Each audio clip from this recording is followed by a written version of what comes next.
السلام علیکم. وعلیکم السلام، فرمائیے.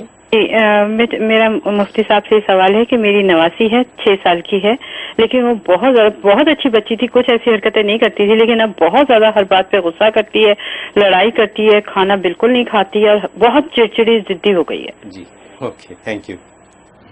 جی آپ لوگ اس کی پسند کا اس کو کھلایا کریں، اپنی پسند کا نہ کھلائیں. والدین اپنی پسند کا بچوں پہ تھوپتے ہیں کہ بیٹا اس میں بڑا فائدہ ہے، بڑا اچھا ہے، ہم بھی بچپن میں کھاتے تھے، دادی کھلاتی تھی. تو بھئی اس بچے کو جو پسند ہے وہ کھلانا شروع کریں تاکہ کھانے کی عادت اس کے اندر پیدا ہو. تو ایک تو یہ دیکھیں کہ اس کی پسند کا ہے یا نہیں.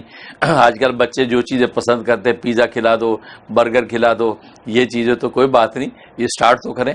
تو ایک تو یہ کریں. اور دوسرا ایک چڑچڑاپن اس کے اندر پیدا ہو گیا، وہ ضد کرتی ہے.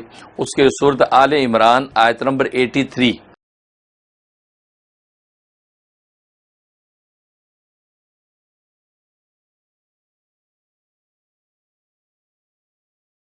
یہ 7 مرتبہ پڑھنا ہے. اس کے پیشانی کے بالوں کو پکڑ کے 7 مرتبہ پڑھ کے اس کے چہرے پہ 3 پھونکے مار دیا کریں. جب بھی موقع ملے یہ کر لیں، سوتے بھی کر لیں، اگر جاگتے بھی نہیں کراتی تو اس طرح کرتے رہیں. یہ 21 دن کر لیں، انشاءاللہ ضد ہٹ در بھی ختم ہو جائے گی اور تابعداری کے ساتھ انشاءاللہ کھانے لگے گی اور خوش رہے گی. بہت خوب.